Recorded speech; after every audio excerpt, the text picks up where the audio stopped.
Trump का Iran पर हमला सिर्फ दिखावा था। अमेरिका को इस जंग से कोई कामयाबी हासिल नहीं हुई। हमने कतर में अमेरिकी बेस को निशाना बनाकर बड़ा नुकसान पहुंचाया।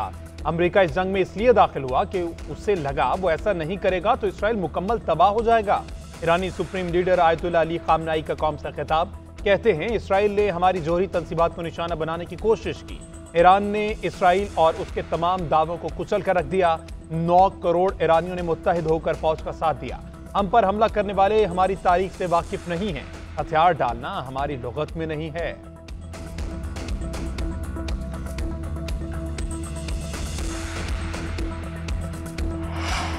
ईरानी कौम ने जुर्रत से मुकाबला किया, झुके नहीं। पाकिस्तान ने बिरादर इस्लामी मुल्क की भरपूर हिमायत की। अमेरिकी सदर ने जंग बंदी कराई। सऊदी वली अहद का भी जंग रुकवाने में अहम किरदार था।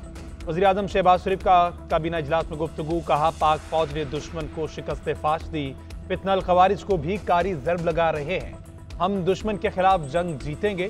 अमेरिकी सदर भी फील्ड मार्शल सईद आसिम मुनीर की सलाहियतों के मोतरफ हैं।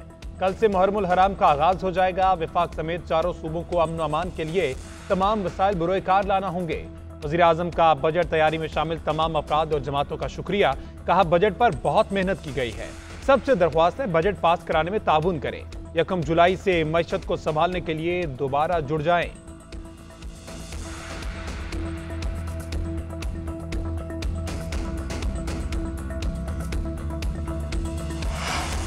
सफारती महाज पर भारत को एक और सुबकी का सामना। शंघाई ताउन तंजीम वज़रा दिफा के इजलास में भारत बेअमनी फैलाने का जिम्मेदार करार। बलोचिस्तान में दहशतगर्दी का जिम्मेदार भी भारत को करार दिया गया। इजलास का एलामिया जारी कर दिया गया। भारतीय वज़ीर दिफा राजनाथ ने मुश्तरका एलामिया पर दस्तखत से इनकार कर दिया। भारतीय मीडिया के मुताबिक SCO एलामिया में पहलगाम वाक़े का जिक्र नहीं, पाकिस्तान में होने वाली दहशतगर्दी का जिक्र किया गया। पाकिस्तान में पेश आने वाले वाक़यात को एलामिया में शामिल करना भारत के लिए नाकाबिले कबूल है। इसी इख्तिलाफ की बुनियाद पर भारत ने दस्तखत नहीं किए।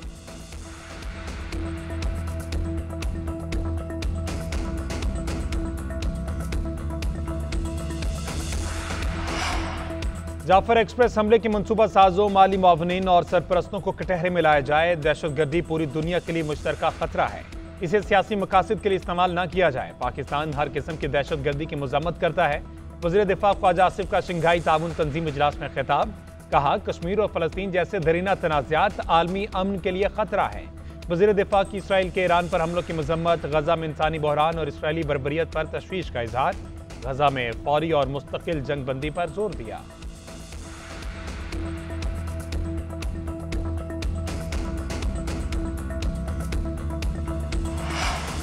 बजट मंजूरी के लिए कौमी असम्बली का इजलास। वज़ीर खजाना की जानिब से पेश करदा कस्टम्स एक्ट तरमीम कसरत राय से मंजूर। शिक 4 में अपोजिशन की जानिब से पेश तमाम तरमीम मुस्तरद। बैरिस्टर गौहर की जायदाद मुंतकली पर टैक्स खत्म करने की तरमीम मंजूर ना हुई।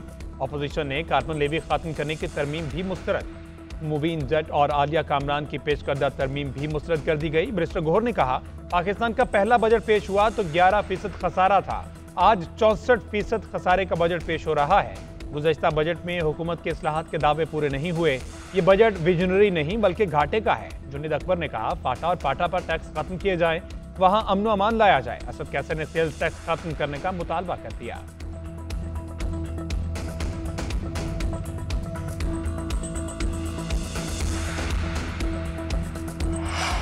हलीमा खान के साथ कोई शिकवा नहीं, मैं बानी PTI को जवाबदेह हूं। उनके अलावा किसी और को मुतमिन नहीं करना। हुकूमत बानी PTI की अमानत है, जब वो कहेंगे छोड़ देंगे। अदलिया आज़ाद होगी तो बानी भी बाहर आ जाएंगे। वज़ीर आला अली अमीन गंडापुर के इस्लामाबाद हाई कोर्ट के बाहर गुफ्तगू, कहा लीडर का काम स्टैंड लेना है। बानी ने भी मेरे फैसले की तायद की। मैं 2 पोस्टें करके पीछे हटने वाला नहीं हूँ। पार्टी में ग्रुप बंदी नहीं, सब बानी के साथ है। साफी का गवर्नर KP से मुतालिक सवाल।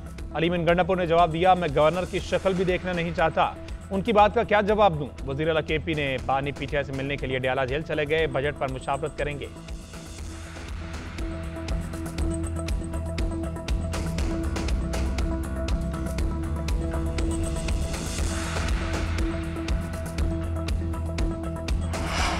पार्लिमानी पार्टी ने वफाकी बजट की भी हिमायत का फैसला किया है। वज़ीर आज़म ने कराची और हैदराबाद की स्कीमों की इजाज़त दे दी थी।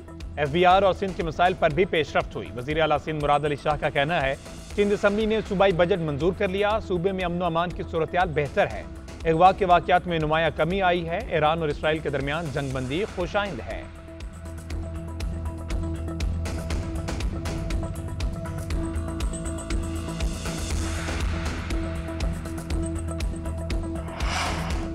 लाहौर में प्री मानसून की पहली ही बारिश ने शहरियों को अजियत में मुब्तला कर दिया। बिजली का निजाम 11 घंटे गुजर गए और बहाल ना हो सका। ताहाल बहाल ना होने की वजह बताई गई। 80 फीडर से बिजली बहाल है, 130 ताहाल बहाली के मुंतजिर हैं। लेस्को की सब अच्छा की रिपोर्ट। चीफ एग्जीक्यूटिव लेस्को का कहना है, अवाम मुतमईन रहें, हम मौजूद हैं। अवाम का कहना है, शिकायत के बावजूद कोई एहलकार नहीं पहुंचा। चेयरमैन नैब नजीर अहमद की पार्लियामेंट हाउस में स्पीकर कौमी असम्बली से मुलाकात, सालाना रिपोर्ट पेश की। स्पीकर का 5311 अरब रुपए की तारीखी रिकवरी पर खिराज तहसीन। कहा, नैब की बेमिसाल रिकवरीज इसकी गैर जानिबदारी और मौसर कारकर्दगी का सबूत है।